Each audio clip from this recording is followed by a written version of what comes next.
All right, welcome back to the second in the gin review series. We'll come up with some interesting name later, but for now, just gin review is kind of a placeholder. In the last video, you saw me make a gin and tonic, and yes, I did end up dropping the ice cube in my drink and made a mess. Unfortunately, I couldn't redo that because it was the last big cube I had on hand.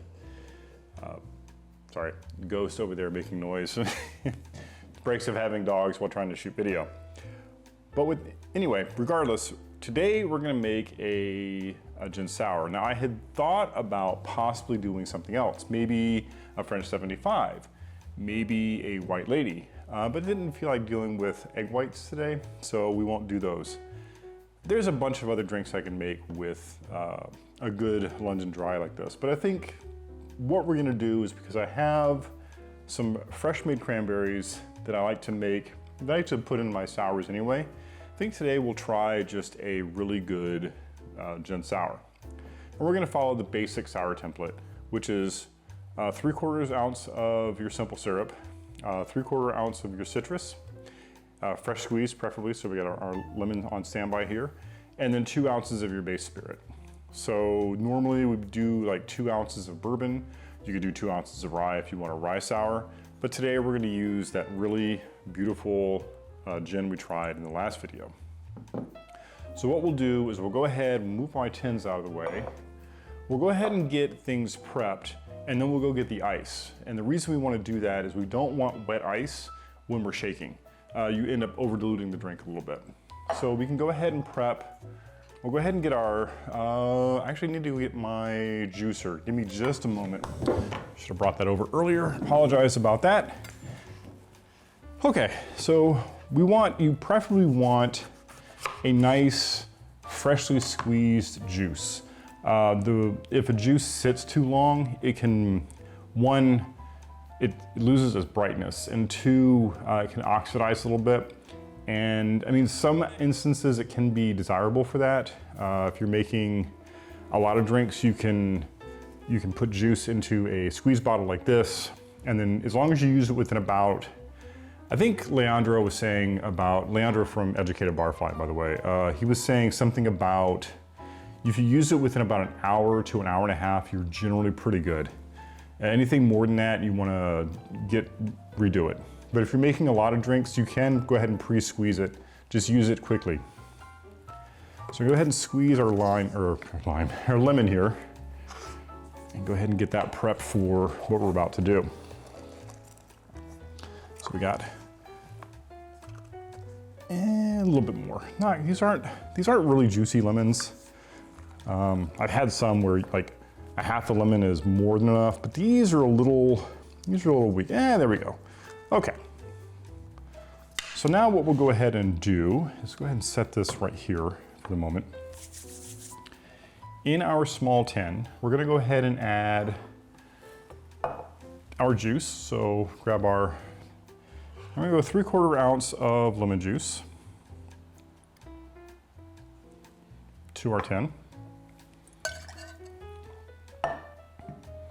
And then 3/4 ounce of our simple syrup, which is just equal parts water and sugar. And you bring it to a boil on the stove, let it cool, put it in the thing, like a squeeze bottle, and you're set. This is super easy to make. And we'll do 3/4 ounce of that. And then to that, we'll go ahead and do our 2 ounces of our, set that right there, 2 ounces of our base spirit, which is gonna be our Simsala Gin.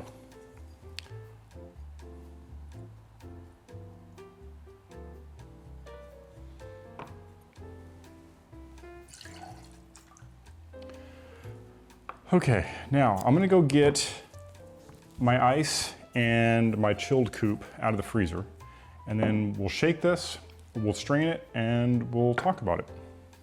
So give me just a minute and I'll be right back. Okay, so we're all set. Let me move some things out of the way real quick. So I got my coupe out of the freezer, it's nice and chilled. I think we're good. So we're gonna go ahead and we're gonna add some ice into our shaker tin here. Best to do this right out of the freezer as much as you can.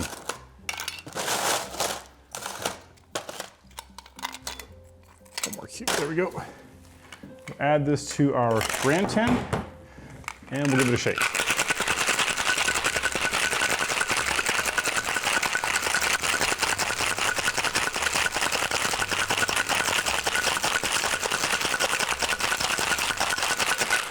Okay, go ahead and separate these two. Strainer, and we are going to double strain this because the last thing we want to do is get a lot of ice shards in our drink and end up over diluting the drink while we're enjoying it.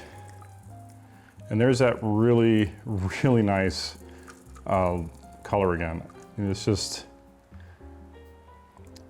really makes for a pleasant presentation on this drink. Give that a quick tap. Okay, set this here, move this over here. Let's kind of get a couple things out of the way so we can enjoy how this drink looks. I'll just leave that, I think right there is fine. Okay. And we're gonna garnish this with just a little bit of these really nice, like maybe one or two of these. A little bit of that syrup in the bottom as well. Yeah. So good. All right, so here we go. This is our Gin Sour.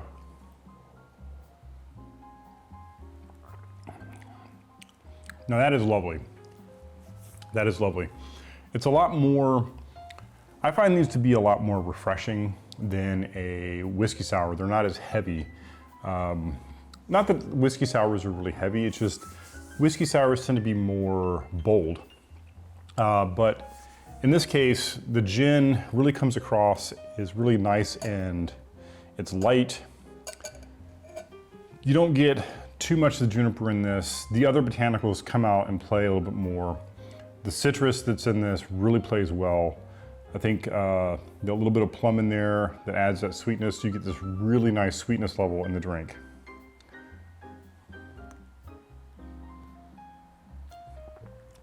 Oh yeah. Now, highly recommend, if you can get your hands on this gin, definitely give it a shot. Now, another gin that I will, that also does change colors like this, if you're interested, is Empress Gin. And that's another London dry style that you can get pretty easily back in the States. It also has the butterfly peaberry in it, and it does change colors like this. There's a couple other ones that do it. I forget the names of them offhand, but anything that has the butterfly, I think it's the peaberry blossom that does it. There's teas that have it. I think there's a tequila that has it now, and that's how you get that nice indigo to this really, really pretty fuchsia color. I mean, fuchsia, lavender, either way, it's very pretty. So yeah. So I'm gonna go ahead and finish this delicious drink up. I think in the next one, we might just go ahead and make a classic gin martini. Unless I decide to come up with something else, maybe, we'll see. But for right now, I think the next drink we're gonna make is a classic gin martini to see how well it works. So I do really appreciate you watching, and I hope to catch you in the next one.